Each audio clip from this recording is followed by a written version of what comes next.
CIEL was set up before I came on board. I've been on board since the end of last year. I came from working with the sheep genetic system in New Zealand, CIEL, and I've taken this job because I think it's an exciting time to be involved in agriculture, and there's some great opportunities here. So, why did the government fund CIEL? It was about having a partnership between industry and science to deliver developments that would push the industry forward. So Mike talked about a big investment. His group have taken it all, the scientists. There ain't much left to do research with. So we have to generate projects and fund them in ways that use those facilities, and where we need other facilities, we use other facilities too. So there were 4 centres, and CIEL is focused on livestock. Their funding comes through a government department that's not called Beige, it's called BAYS. Although you might think it was a government department, it should be called Beige. And the key point about it, if you look at the documentation, is they keep emphasising industry-led. And that's the rubber hits the road at meetings like these. I can talk to Mike and his colleagues at his own institution and other institutions. They've all got bright ideas about what we should do with farming. But some people say there's been a valley of death between science and application on farm. Too many good ideas aren't bridging that gap.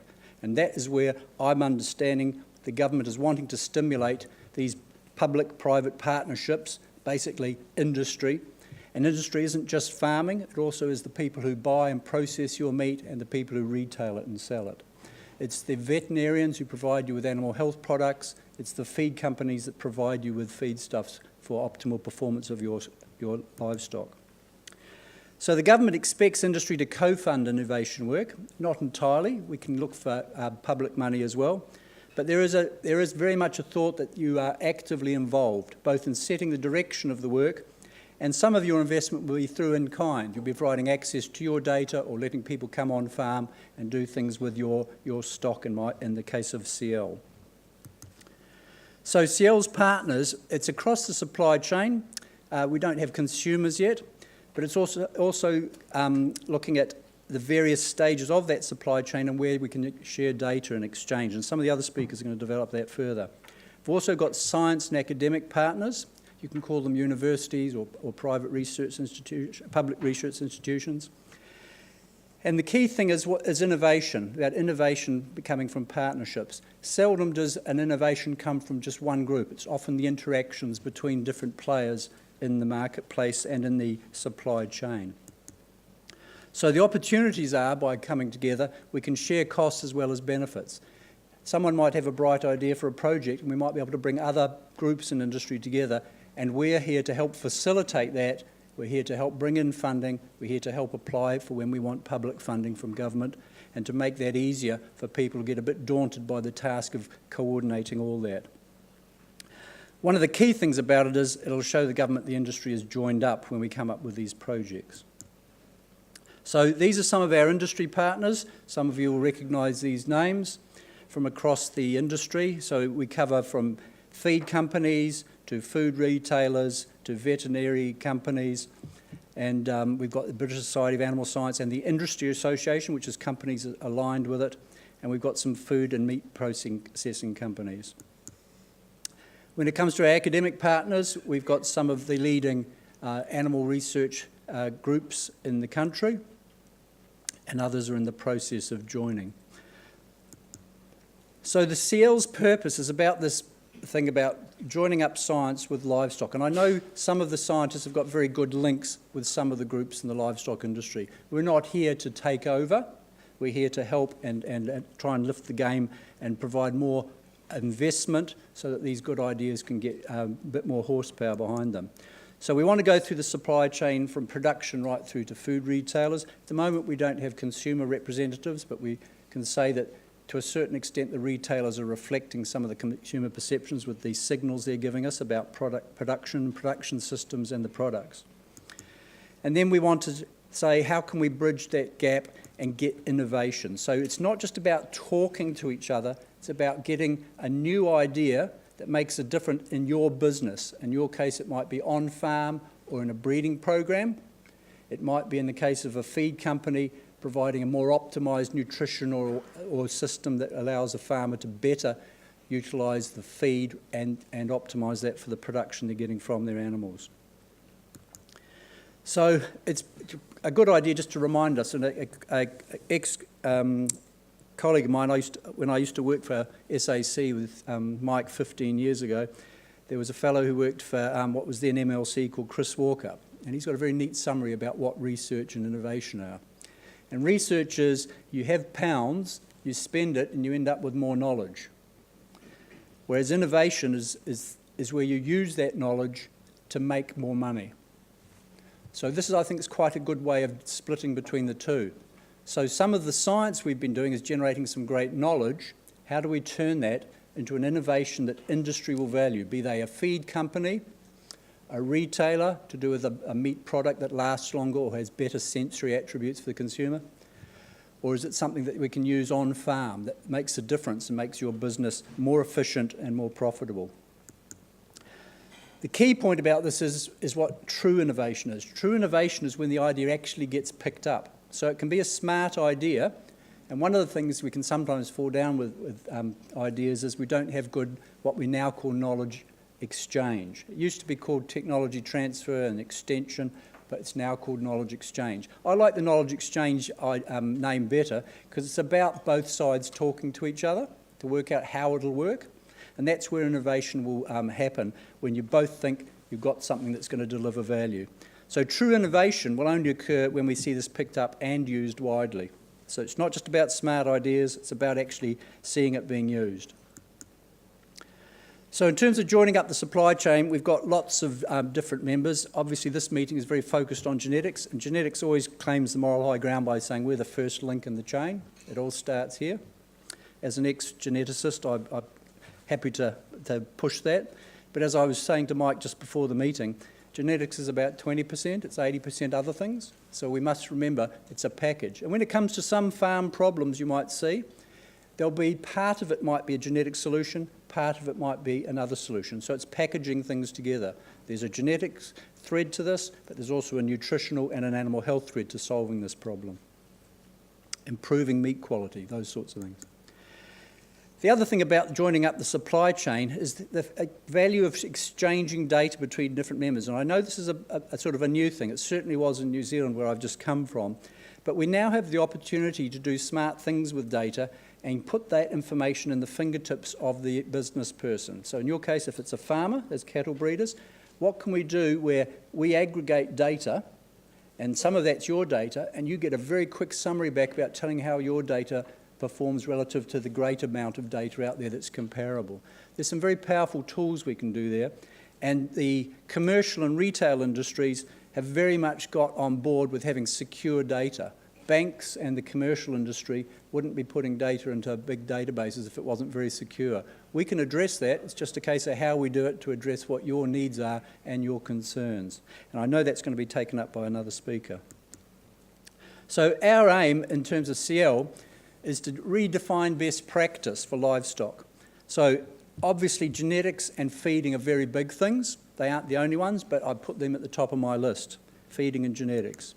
We also want to look at health and welfare, best practice, resource use and production efficiency, environmental impacts starting to become an important issue, certainly for some of the retailers' specifications, product qualities as we seek to position our products at the top of the tree when it comes to international benchmarks for quality.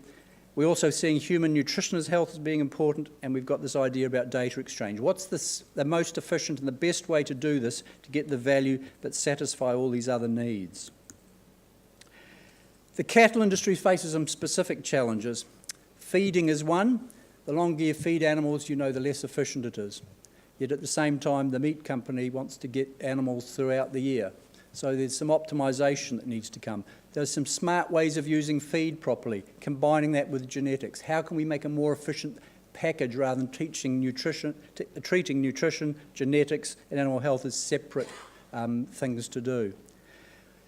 We need to look at how the health of the animals impacts on production. We know a lot about how health causes intervention to return an animal to what looks like a healthy status, but it's also the costs of subclinical disease, which you need to get a better handle. And that's because we want to look more about what is the profit function for our farming systems, and particularly our genetic improvement programs. Product qualities are becoming important. We're moving away from the kilograms of product. And these days, there's a very strong urge about environmental impact. That's not just about methane, it's about things like effluent, and I think it's just about efficiency. So I would summarise all of these can be summarised as being in terms of both profit and efficiency. We want them to be profitable, we want them to be efficient. If there's meant to be a superior product quality, let's see that getting paid for, then we can bring it into our business. If there's an impact of the animal production system on the environment, we need to know what that cost is so we can properly cost it into our business.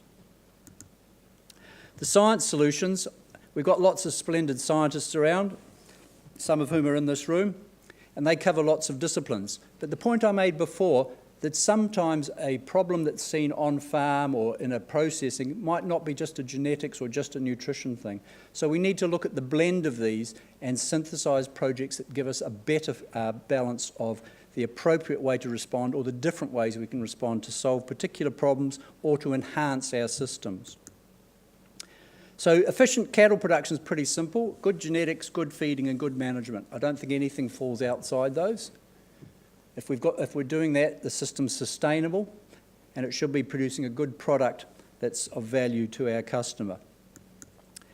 So let's narrow in on the breeding side. Cattle breeding 1. I've got several slides here. It's fair to say that genetics isn't well characterised for some key traits, and that's where we hold out a lot of hope for some of these new gene technologies with the DNA testing.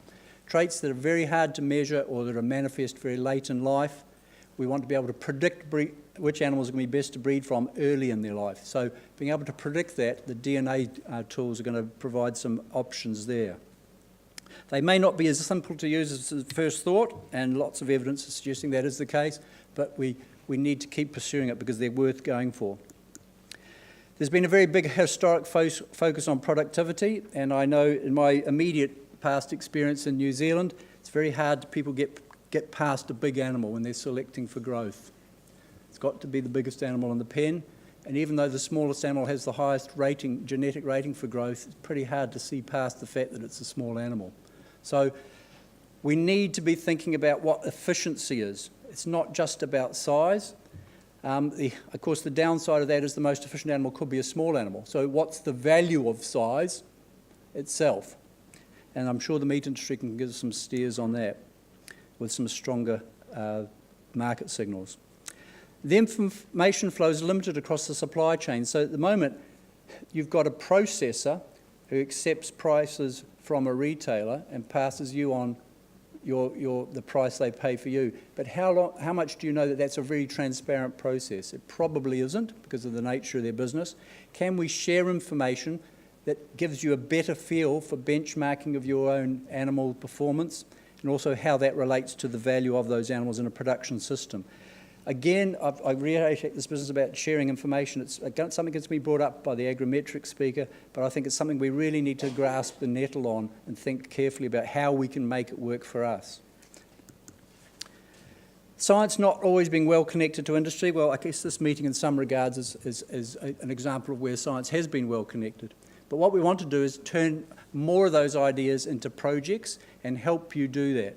So CIEL has been brought in and we're partnering with people like SRUC, Newcastle University, Leeds University, Edinburgh University, because we want to get more projects out as innovations that farmers and breeders and the industry are using. So that is more information delivered from that research. The next thing is productivity. We've selected for productivity. Are we all completely happy in this room that if you select for growth, animals get bigger as adults? Or are we in denial on that point? I know people talk about curve bending, and I can select for a fast-growing animal that's not any bigger as a cow. Is that a viable alternative, or have we got a problem with cow size in this country? Yes, we have. Yes. So it's a very good point there. It depends on your market. If the market says it's not a problem, fine. But certainly in New Zealand where I work, the cattle industry have said we very much think it's an issue, and the sheep industry are in denial. They think they can keep selecting them for faster growth without the ewes getting bigger. All the science says you can't do that. There's a small amount of variation where you can exploit, but it isn't a high amount. And so they're still selecting for absolute growth rate, and the ewes are getting bigger according to all their genetic trend graphs. So cow size may be getting bigger.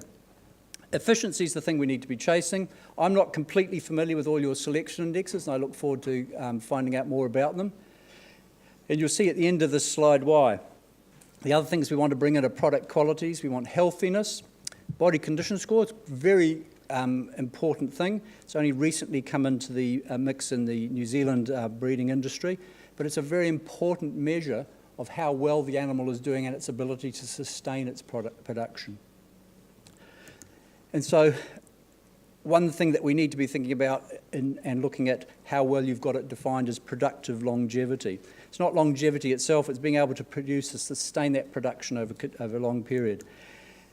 The hard part is the interactions between traits. We know from selection in the past that if you select all out for, say, milk production, you get an increased incidence of health problems or some issues with cows that lose their body condition. And what that means is we haven't got all the right traits in the selection index. The rule of thumb in animal breeding is if a trait's a problem, you bring it into the selection program as a selection objective. So it's another of the traits you're selecting for. And they do interact. Animals that divert energy into milk will be diverting less into their body, so we just need to make sure we've got the right balance. And I know that your breeding objectives here are very much going in that direction. Are there other traits we haven't got there? And so the point there is, are we fully describing farm profit at the moment with the traits that we've got in our breeding programs? So estimating genetic marriage, and I certainly bow to smarter people than myself in this area. We know that it relies our traditional systems on knowing the parentage of animals. We know that traits are heritable, and that gives us, depending on how much information, we can estimate the accuracy with which we predict them. That's all what I call statistics. We come up with a term that we use for characterising merit as a breeding value, and we have indexes of economic merit. These are all things that have been around for a while, and the dairy industry and the beef industry have done a good job with them. The things that perhaps we haven't done for a long time is had a lot of traits in those indexes, and it's only recently that we've started to get a more comprehensive index. So my previous slide said, have we got all the traits yet? DNA's come along, and DNA has been said to be a great one because it lifts our accuracy. You can also bring in estimated genetic merit for traits that aren't currently in the objective because there's not much data out there. And the other one it can do for anyone, even if they're not using a breeding system, it can verify their parentage because there's pretty good evidence that parentage with the best husbandry in the world, you don't get the parentage always right because you're not there to see every calf pop out or every mating occurred. In the New Zealand sheep industry, they showed that most of the parentage errors are to do with problems with assessing who the sire was, meaning the mating, not who the mother was, which was the calving or the lambing. So it was more the mating event that caused problems. And the beauty of those breeding values and the DNA estimates or the DNA breeding values is they all come back to that index. What we're trying to do is get a better index. And traits that are very amenable to being helped with DNA are things like longevity, where you're trying to predict that animal that can sustain its long productivity, but you've got to select its offspring at a very young age. So our proposition in terms of helping the livestock industry is to be engaged with you and to be debating your needs with yourselves and with the science groups, and also then to say how can we package that into a project which we can then seek funding for.